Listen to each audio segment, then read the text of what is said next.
ला दाखल झालेत। महत्त्वाची बातमी आपण पाहतोय, एकीकडे संतोष देशमुख हत्या प्रकरणावरून धनंजय मुंडे यांच्यावर विरोधक आक्रमक बनलेले असताना आता धनंजय मुंडे हे अजित पवारांच्या भेटीला पोहोचले।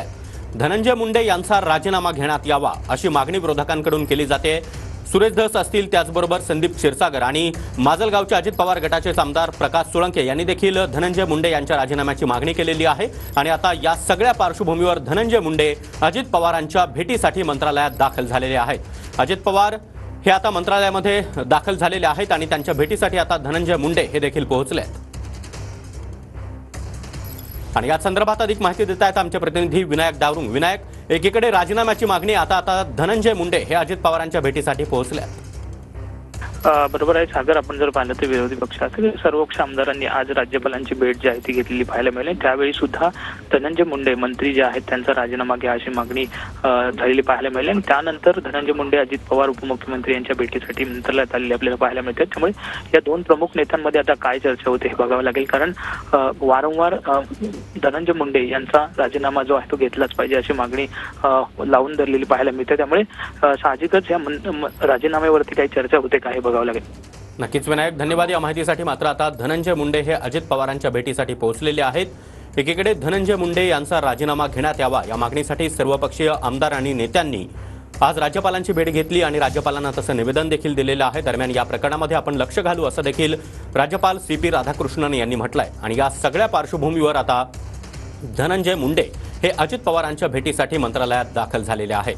धनंजय मुंडे आणि अजित पवार यांच्यामध्ये काय चर्चा होते हे पाहणं अत्यंत महत्त्वाचं असणार आहे। संतोष देशमुख हत्या प्रकरण हे राज्यभरात गाजतंय। एकीकडे विरोधक आक्रमक बनलेले आहेत, त्याचबरोबर भाजपचे सुरेश धस असतील, त्याचबरोबर अजित पवार गटाचे प्रकाश सोळंके यांनी देखील धनंजय मुंडे यांच्या राजीनाम्याची मागणी केलेली आहे। त्यामुळे बीडमधील सर्वच स्थानिक नेते हे धनंजय मुंडे यांच्या विरोधामध्ये मैदानात उतरल्याचं चित्र सध्या पाहायला मिळत असताना आता धनंजय मुंडे हे अजित पवारांच्या भेटीसाठी दाखल झालेले आहेत। धनंजय मुंडे हे अजितदादांच्या दालनामध्ये पोहोचलेले आहेत।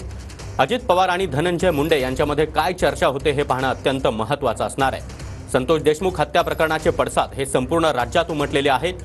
पुणे असेल, त्याचबरोबर परभणी असेल, बीड असेल, अशा अनेक ठिकाणी मेळावा विरोधकांनी आयोजित केलेला होता। या मेळाव्यातून धनंजय मुंडे यांच्या राजीनाम्याची मागणी ही प्रकर्षानं करण्यात आली आणि आता राज्यपालांना देखील या संदर्भात सर्वपक्षीय नेत्यांनी भेटून निवेदन दिलेलं आहे। त्यामुळे आता धनंजय मुंडे आणि अजित पवार यांची भेट ही अत्यंत महत्त्वाची मानली जाते आहे।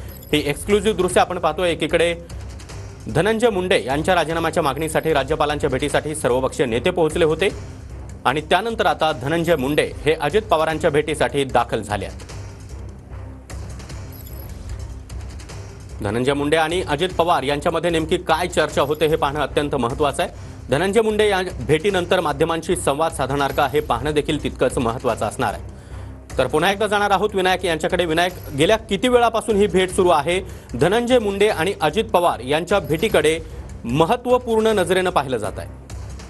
बरोबर आहे, कारण आपण जर पाहिलं तर धनंजय मुंडे यांचा राजीनामा जो आहे तो घेतला पाहिजे अशी मागणी होताना पाहायला मिळते आणि त्यामुळेच ही आजची भेट जी आहे ती महत्त्वपूर्ण आहे। काही वेळापूर्वी धनंजय मुंडे जे आहेत अजितदादा यांच्या दालनात आलेले आहेत। आता दोन प्रमुख नेत्यांमध्ये नेमकी काय भेट होते हे बघावं लागणार आहे, कारण आपण जर पाहिलं तर राष्ट्रवादी पक्षातले काही आमदारांचा सुद्धा सूर धनंजय मुंडे यांचा राजीनामा घ्यावा अशी मराठवाड्यातल्या आमदारांचा सूर आपल्याला पाहायला मिळते। तर दुसरीकडे सर्वपक्षीय नेत्यांचा आज राज्यपालांची भेट घेतली तेव्हा सुद्धा त्यांच्या राजीनाम्याची मागणी जी आहे ती राज्यपालांकडे करण्यात आलेली आहे। राज्यपालांनी सुद्धा यावरती योग्य ती कारवाई केली जाईल असंही म्हटलेलं आहे। त्यामुळे साहजिकच आहे आता या दोन प्रमुख नेत्यांमध्ये नेमकी काय चर्चा होते हे बघावं लागेल, कारण राजीनामा दिला जातोय का धनंजय मुंडेंकडून किंवा राजीनाम्याबाबत आजच्या बैठकीत दोघांमध्ये काय चर्चा होते हे बघावं लागेल। मंत्रालयात यांची भेट जी आहे ती सध्या सुरू आहे। नक्कीच विनायक, तर धनंजय मुंडे आता अजित पवारांच्या भेटीसाठी दाखल झालेले आहेत। या भेटीनंतर धनंजय मुंडे माध्यमांशी संवाद साधणार का हे पाहणं देखील तितकंच महत्त्वाचं असणार आहे। दरम्यान या दोन्ही नेत्यांमध्ये काय चर्चा होते हे पाहणं तितकंच महत्त्वाचं असणार आहे। एकीकडे केज कोर्टामध्ये आरोपी विष्णू चाटे, प्रतीक घुलेसह अन्य 2 जणांना दाखल करण्यात आलेलं आहे आणि या ठिकाणी युक्तिवादाला देखील सुरुवात झालेली आहे। या सगळ्याच पार्श्वभूमीवर आता विरोधक देखील तितकेच आक्रमक बनलेले आहेत। सुरेश धस, संदीप क्षीरसागर, त्याचबरोबर प्रकाश सोळंके, संभाजीराजे छत्रपती, विजय वडेट्टीवार या सर्वच नेत्यांनी राज्यपालांची भेट घेतलेली आहे। धनंजय मुंडे यांचा राजीनामा घेण्यात यावा अशी मागणी राज्यपालांकडे करण्यात आली आहे आणि या सगळ्या पार्श्वभूमीवर आता धनंजय मुंडे हे अजित पवारांच्या भेटीसाठी दाखल झालेले आहेत। सर्वपक्षीय नेत्यांनी राज्यपालांकडे धाव घेतल्यामुळे दबाव देखील आता वाढलेला आहे। त्यामुळे सरकार काय निर्णय घेतं, अजित पवार काय निर्णय घेतात हे पाहणं तितकंच महत्त्वाचं असणार आहे। दरम्यान एकीकडे स्वपक्षीयच अर्थात सुरेश धस असतील, त्याचबरोबर प्रकाश सोळंके असतील यांनी धनंजय मुंडेंच्या राजीनाम्याची मागणी केलेली आहे, तर दुसरीकडे छगन भुजबळ यांनी मात्र तपासातून चौकशीतून काहीतरी निष्पन्न होऊ द्या अशा प्रकारे धनंजय मुंडे यांच्या राजीनाम्याची मागणी करणं चुकीचं असल्याचं म्हटलेलं आहे। त्यामुळे अजित पवार गटामध्ये सध्या दोन प्रवाह पाहायला मिळत आहेत। मन सब्जेक्ट हाच होता की या तपासावरती आणि याच्यावरती परिणाम होऊ नये म्हणून श्री धनंजय मुंडे साहेबांचा राजीनामा त्या ठिकाणी घ्यावा किंवा त्यांना बिन खात्याचं मंत्रिपद द्यावं। जोपर्यंत हे ॲक्शन होत नाही, जोपर्यंत या प्रकरणाचा हे जे आहे चार्जशीट दाखल होत नाही, तोपर्यंत त्यांनी पदावरती राहू नये। तर सुरेश धस यांनी काही वेळापूर्वीच माध्यमांची प्रतिक्रिया देताना म्हटलेलं आहे की धनंजय मुंडे यांनी निष्पक्ष चौकशीसाठी नैतिकतेनं आपला राजीनामा द्यावा आणि तत्पूर्वी सर्वपक्ष नेत्यांनी राज्यपालांची देखील भेट घेतलेली आहे। राज्यपालांना धनंजय मुंडे यांचा राजीनामा घेण्यात यावा अशा प्रकारचं निवेदन देखील देण्यात आलेलं आहे आणि या सर्वच पार्श्वभूमीवर आता धनंजय मुंडे हे मंत्रालयामध्ये अजित पवारांच्या भेटीसाठी दाखल झालेले आहेत। संतोष देशमुख हत्या प्रकरणामध्ये वाल्मिक कराड हे धनंजय मुंडे यांचे निकटवर्तीय मानले जातात आणि वाल्मिक कराड यांना अटक करण्यात आलेली आहे। त्यांना 15 दिवसांची पोलीस कोठडी देखील देण्यात आलेली आहे। खंडणी प्रकरण आणि संतोष देशमुख हत्या प्रकरण हे संबंधित आहे असा दावा कोर्टामध्ये करण्यात आलेला होता आणि त्याच पार्श्वभूमीवर वाल्मिक कराड यांना पोलीस कोठडी सुनावण्यात आली आहे आणि वाल्मिक कराड हे धनंजय मुंडे यांचे निकटवर्तीय मानले जातात। धनंजय मुंडे यांनी स्वतःच माध्यमांशी बोलताना हे मान्य केलेलं होतं की वाल्मिक कराड हे माझ्या जवळचे आहेत आणि तेव्हापासूनच धनंजय मुंडे यांच्याकडे सर्वच विरोधकांचा रोख वळल्याचं आपल्याला पाहायला मिळत आहे। सुरेश धस, त्याचबरोबर संदीप क्षीरसागर असतील, प्रकाश सोळंके असतील, या सर्वच नेत्यांनी अर्थात बीडमधील आमदारांनी, विजयसिंह पंडित असतील, अशा सर्वच आमदारांनी धनंजय मुंडे यांच्या राजीनाम्याची मागणी केलेली आहे। त्यामुळे आता धनंजय मुंडे आणि अजित पवार यांच्यामध्ये काय चर्चा होते हे पाहणं महत्त्वाचं आहे। अजित पवार या संदर्भात कोणता मोठा निर्णय घेतात का हे देखील पाहणं तितकंच महत्त्वाचं असणार आहे। सुरेश धस यांच्या आरोपानंतर आता धनंजय मुंडे हे अजित पवारांच्या भेटीला दाखल झाले आहेत। तर अजितदादा आणि धनंजय मुंडे यांच्यामध्ये सध्या चर्चा सुरू आहे। गेल्या जवळपास 10 मिनिटांपासून धनंजय मुंडे आणि अजित पवारांमध्ये ही चर्चा सुरू आहे। आम्ही भूमिका मांडली की आरोपी आहे, तिथे जात पात धर्मपंथ कुठलाही विषय नाही। आरोपीला सजा व्हावी, आरोपीवर कारवाई व्हावी, तो कुठेही असो, कितीही मोठा असो, त्याला सोडता कामा नाही। चौकशी योग्य दिशेने जावी। जे काही SIT BISIT नेमले ते काही अधिकारीशी संबंध जर आरोपीचे असतील तर त्यावर पारदर्शकता दिसावी, ही भूमिका आम्ही मांडली। त्यांच्या राजीनाम्याच्या संदर्भात म्हणालो की कारण त्यांचे जे काही कनेक्शन आणि संबंध आहेत ते बघता चौकशीमध्ये कोणी आडवं येऊ नये म्हणून त्यांना राजीनामा घेऊन तुर्तास बाजूला करावा, जोपर्यंत या प्रकरणाची चार्जशीट पुटअप होत नाही। राज्य सरकार आणि राज्यपाल मध्ये राज्य सरकार ऐकत नाही म्हणूनच आम्ही राज्यपालांकडे आलेलो आहे। राज्यपाल या राज्याचे पूर्ण घटनात्मक प्रमुख आहेत। त्यांच्या दरबारात येऊन आम्ही आमची विनवणी केली। शेवटी या राज्याचे प्रमुख राज्यपाल आहेत, न्याय मिळेल असं वाटतं। राज्यपालावर विश्वास तर ठेवावा लागेल आपल्याला। चौकशी अधिकारी बदलले पाहिजे। चौकशी अधिकारी हे आरोपीशी संबंधितच आहे, त्यांचे इंटरेस्ट तिथं आहेत, त्यांची तिथं बदली झाली पाहिजे। तिथं एक IPS दर्जाचा अधिकारी जो राज्यस्तरावर सक्षम यंत्रणा राबवणारा आहे याची त्याविषयी चर्चा करणार असतील तर अति आनंद आहे आणि काय बोलणार मी। आणि त्यांनी द्यावा राजीनामा अशी मी सकाळीच मागणी केलेली। छत्रपतींची ही प्रतिक्रिया आपण ऐकलेली आहे। धनंजय मुंडे यांनी राजीनामा द्यावा असं संभाजीराजेंनी म्हटलेलं आहे। दरम्यान गेल्या 15 मिनिटांपासून अजित पवार आणि धनंजय मुंडे यांच्यामध्ये सध्या ही चर्चा सुरू आहे। या बैठकीमध्ये अजित पवार कोणती भूमिका घेतात याकडे संपूर्ण राज्याचं लक्ष लागलंय। धनंजय मुंडे आणि अजित पवार यांच्यामध्ये जवळपास 15 मिनिटांपासून ही बैठक सुरू आहे।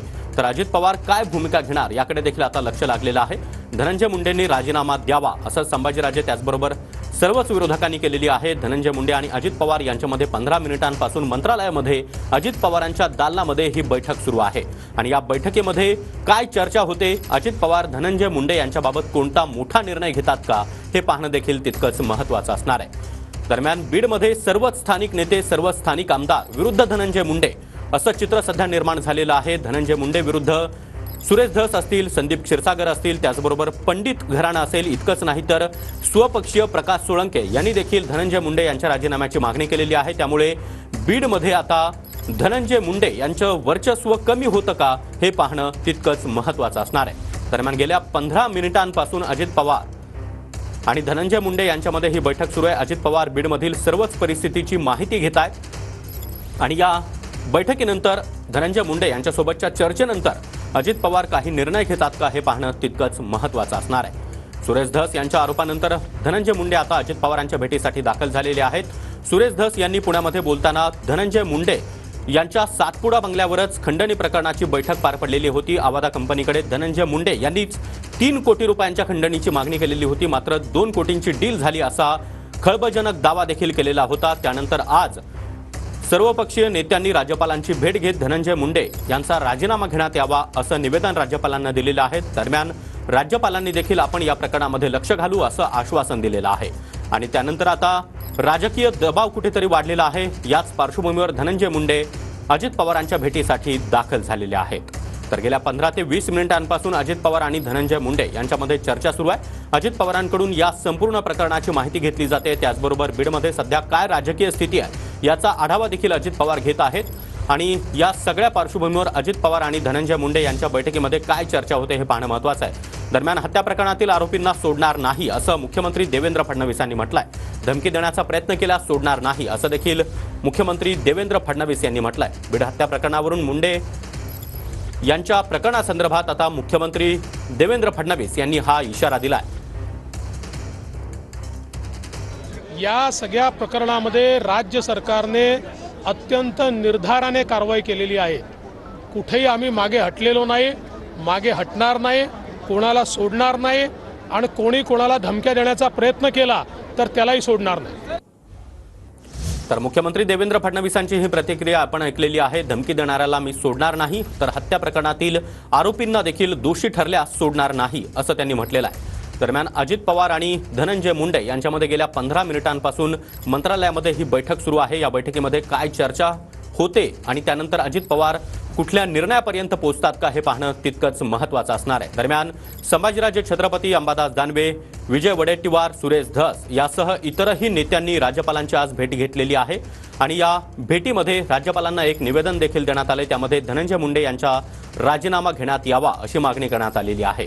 संतोष देशमुख हत्या प्रकरणानंतर राज्यभरात त्याचे पडसाद उमटल्याचं चित्र आपल्याला पाहायला मिळालं. संतोष देशमुख यांची अत्यंत निर्घृणपणे हत्या करण्यात आलेली होती.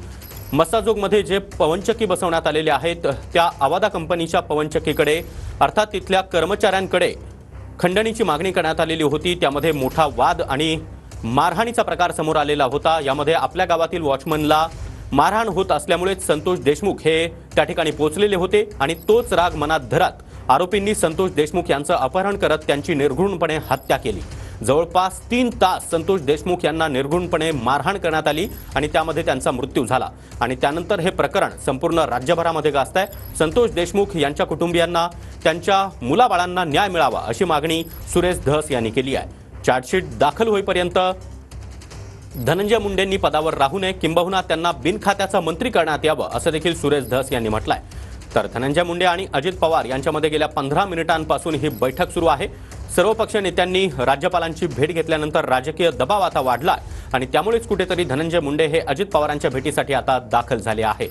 या बैठकीमध्ये अजित पवार हे बीडमधील राजकीय स्थितीचा त्याचबरोबर या संपूर्ण प्रकरणाचा आढावा घेत आहेत आणि त्यानंतर आता अजित पवार काय निर्णय घेतात, धनंजय मुंडेंसंदर्भात अजित पवार कुठल्या निर्णयापर्यंत पोहोचतात का हे पाहणं देखील अत्यंत महत्त्वाचं असणार आहे. तर अजित पवार हे मंत्रालयामध्ये पोहोचले आणि त्यानंतर लगेचच धनंजय मुंडे हे देखील अजित पवारांच्या भेटीसाठी दाखल झाले आहेत. तर सर्वपक्षीय नेत्यांकडून धनंजय मुंडे यांच्या राजीनाम्याची मागणी करण्यात आलेली आहे. राज्यपालांची देखील भेट घेण्यात आलेली आहे. त्यामुळेच कुठेतरी राजकीय दबाव वाढताना दिसतोय. दरम्यान अजित पवार गटामध्ये 2 मतप्रवाह आपल्याला पाहायला मिळतात. कारण बीडमध्ये अजित पवार गटाचे आमदार प्रकाश सोळंके यांनी धनंजय मुंडे यांच्या राजीनाम्याची मागणी केली, तर दुसरीकडे छगन भुजबळ यांनी मात्र चौकशीतून काही निष्पन्न होत नाही तोपर्यंत धनंजय मुंडे यांचा राजीनामा मागणं चुकीचं असल्याचं म्हटलेलं आहे. त्यामुळे अजित पवार आता आपल्या पक्षातील या 2 मतप्रवाहांसंदर्भात आणि धनंजय मुंडे यांच्या संदर्भात कोणता मोठा निर्णय घेतात का हे पाहणं अत्यंत महत्त्वाचं असणार आहे. राज्यपालांना मला हे सुद्धा सांगायचं आहे की यांचा सगळ्यांचा मास्टर माइंड म्हणजे धनंजय मुंडे, सगळ्यांचे बॉस धनंजय मुंडेंना सुद्धा त्यांनी मंत्रिपदाचा राजीनामा द्यायला पाहिजे. पूर्वी सुद्धा अंतुले जे असतील, आर आबा असतील, अशोकराव चव्हाण असतील, मनोहर जोशी साहेब असतील, या सगळ्यांनी सुद्धा लोकांचा आक्रोश पाहून राजीनामा दिला होता. मग आता सरकार यांना संरक्षण का देत आहे? का अजितदादा त्यांना संरक्षण देतात? हे प्रश्न आम्ही सगळे राज्यपाल महोदयांच्या पुढे मांडण्यासाठी आज आम्ही सगळेजण एकत्र आलो आहोत. त्याच्या मागे ज्युडिशियल इन्क्वायरी घेण्याचं कारण काय होतं? ते ह्याच्या आधी झालेले जेवढे प्रकार आहेत बीडमध्ये तेवढे सगळे उघडकीला आले पाहिजेत. त्याच्या क्रिमिनल लिंक्स आहेत, राखेचं राजकारण, तिथल्या सगळ्या धंद्यांचं राजकारण, तिथे आजपर्यंत झालेल्या सगळ्या हत्या, त्या हत्यातले आरोपी, त्या सगळ्यांची चौकशी झाली पाहिजे. आपण इतके स्वतःला कोंडून घेत आहोत जातीपातीमध्ये की ह्या चौकशीची वाट लागेल, वाट. तर अजित पवार आता काय भूमिका घेणार हे पाहणं अत्यंत महत्त्वाचं असणार आहे. कारण गेल्या 15 मिनिटांपासून अजित पवार आणि धनंजय मुंडे यांची ही बैठक सध्या मंत्रालयामध्ये सुरू आहे.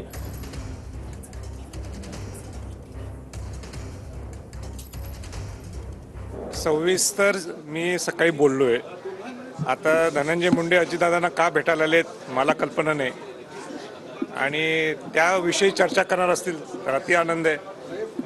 आणि तर धनंजय मुंडे आणि अजित पवारांमध्ये सध्या 20 मिनिटांपासून बैठक सुरू आहे. अजित पवारांच्या मंत्रालयातील दालनामध्ये ही बैठक आता सुरू झालेली आहे. बीड हत्या प्रकरण सरकार कुणालाही सोडणार नाही असं मुख्यमंत्री देवेंद्र फडणवीसांनी म्हटलंय. सर्वपक्षीय नेत्यांची राज्यपालांकडे धाव आणि त्यामुळेच कुठेतरी राजकीय दबाव वाढल्याचं सध्या पाहायला मिळत आहे. विकत घेतलाय का मला?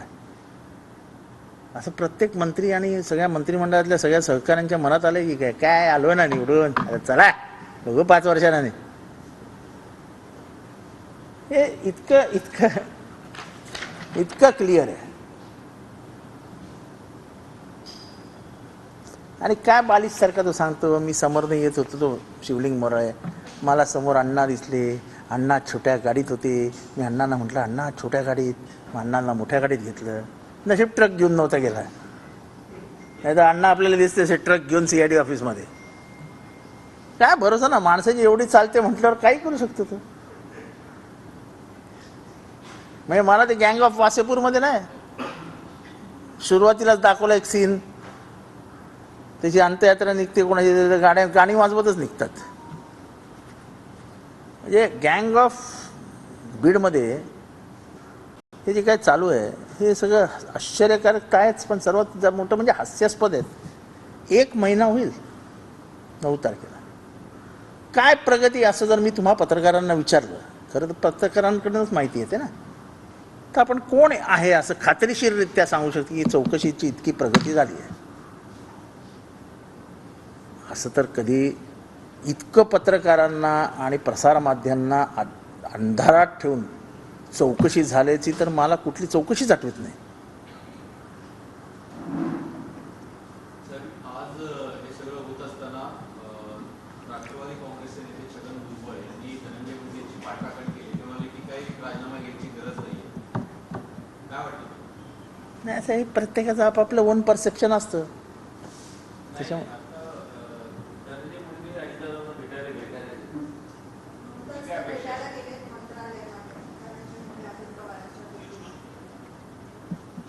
मला काका मला वाचवा तसं काहीच असू शकतं.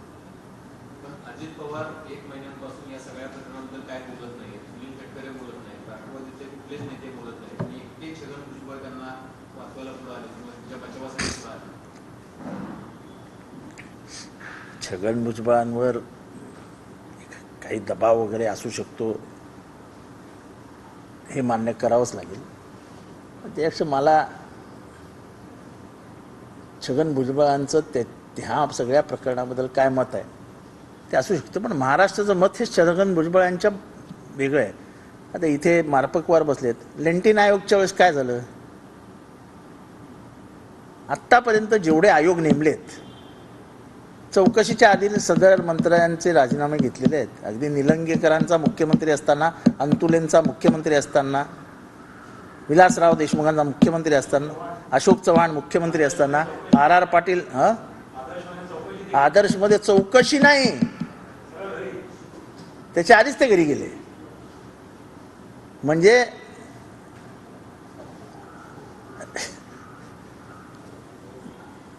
खरं तर हे सगळं शिकायला पाहिजे BJP-कडनं. काँग्रेसवाल्यांना म्हणजे नुसते जरा कोणी डाऊट घेतला की ते लगेच चाचणी परीक्षा द्यायला सांगतात. चला पृथ्वी फाटली गेले आतमध्ये, आता परीक्षा द्या, आणि त्याच्यात वाटोळं झालं. हे बघा कसे बिंदास आहेत, काय नाही, जा नाही विचारत. जबाबदारी कोणाची असं तुम्हाला वाटतं? कारण खरंच म्हणाले की दादा क्या हुआ तेरा वादा, परत ते म्हणाले की दादाला घेरलं, आता मुख्यमंत्री एकीकडे काहीच बोलत नाही, ती कारवाईबद्दल म्हणतात की राजकारण